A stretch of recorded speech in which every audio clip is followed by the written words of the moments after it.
What's up, traders? Welcome to the weekly Forex forecast, and a big week is ahead of us with the non-farm payrolls and maybe some expected, speculated attack by the US on Iran that could happen this weekend. Who knows? But according to the way that all the countries are preparing, it has a big probability. So my name is Vladimir Rybakov, and welcome to the weekly Forex forecast by Pipcy. So what do we have for this week? Let's take a look first of all on the fundamental view with the data coming this week. So there are a couple of very interesting things to pay attention to, especially after the last Friday. The PPI showed an increased read, which put some pressure on the inflation on the US, but the next week, the coming week, first week of March, by the way, starts with the ISM manufacturing PMI in the US, 10 a.m. New York time. Then we continue. There is a press conference, a speech by the government of Bank of Japan, where the annual budget release in Britain, in the UK on Tuesday, GDP in Australia, which is expected to show some very positive read.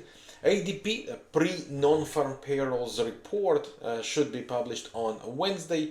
ISM services in the US, then unemployment claims, as always, on Thursday, and the real deal, the non-farm payroll, which disappointed in the last read, and it will be very, very interesting to see what does the job market really looks like in the US. Was it one-time glitch backwards, or is it a new trend and the job market is actually weakening, which, if happens, would put more pressure on the Federal Reserve and its ability to cut the rates.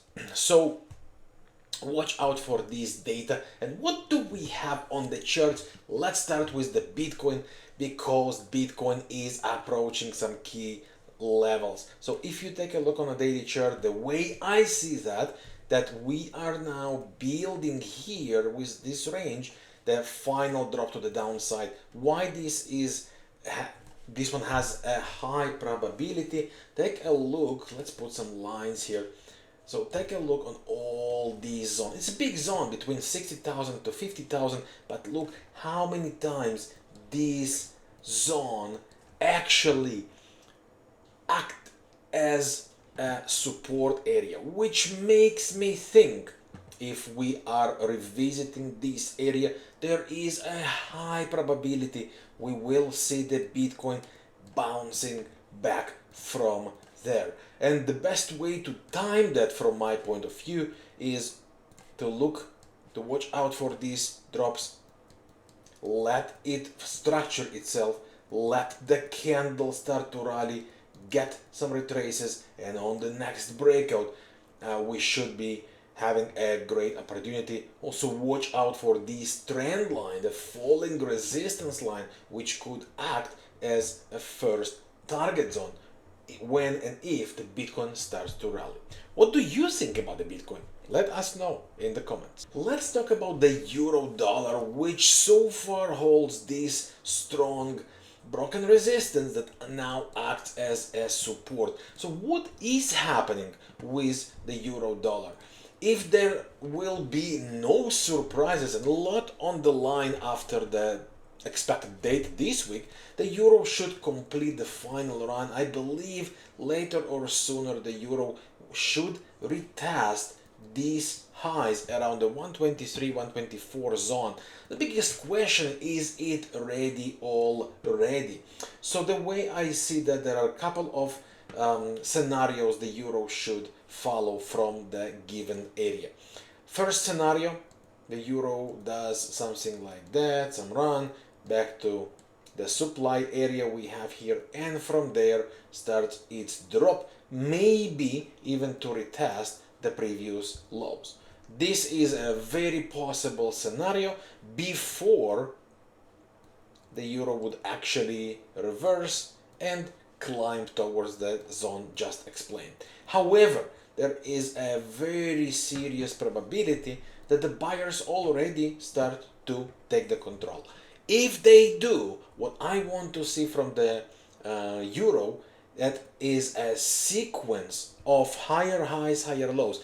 Because when we have a structure of higher highs, higher lows, that is the best way representation of the buyers, because when the buyers have the control, they push the prices higher, which form higher highs, higher lows on the chart. If the euro managed to do that, then buy retraces towards the last peak, maybe even beyond. Remember the levels we discussed before?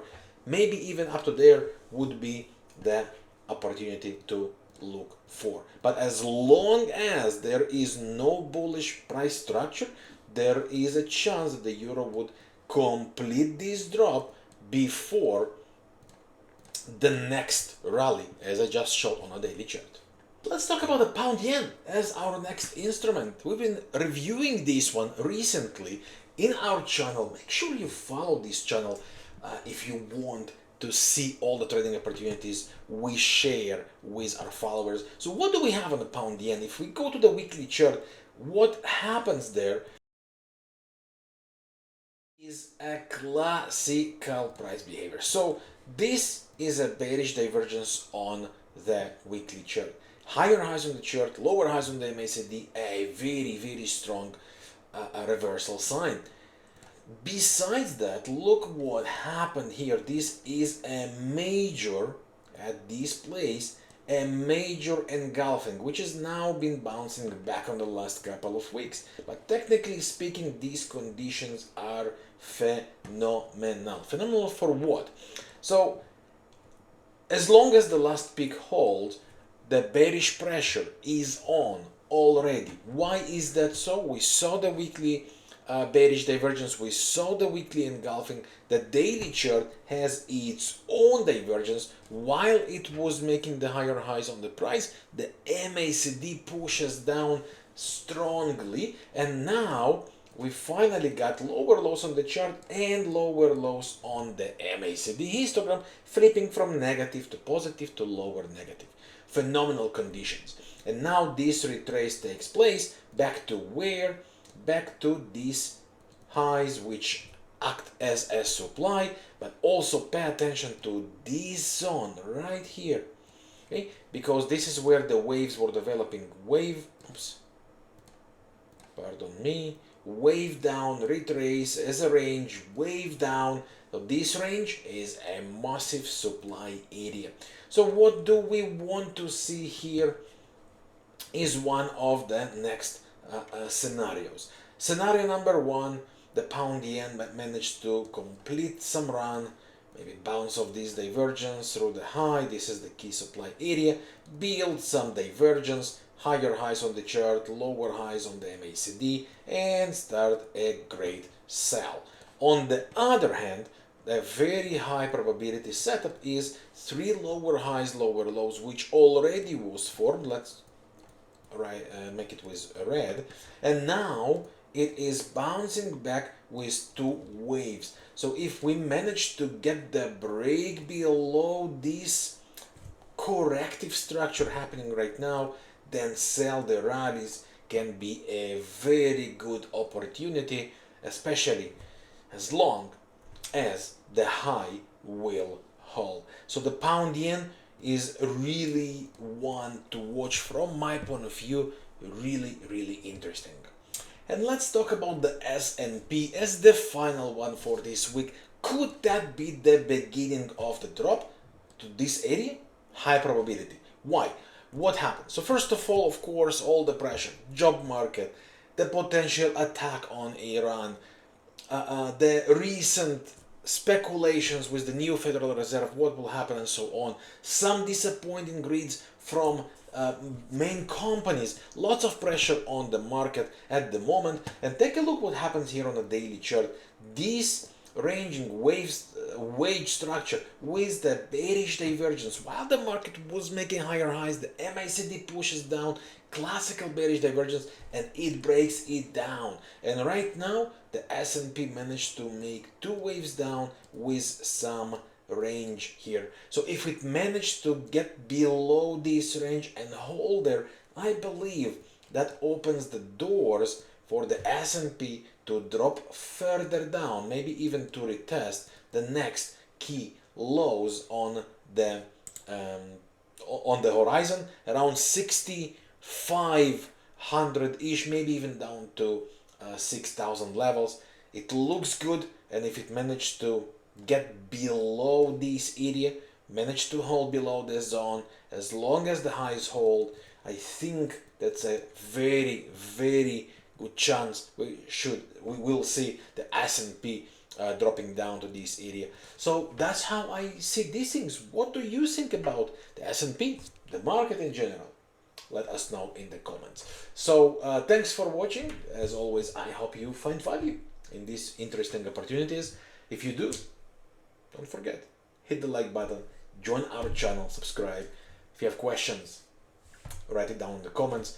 Best to you and yours. Good trading. I'm Vladimir Rybakov, and I wish you all the best. I'll see you soon with more. Bye for now.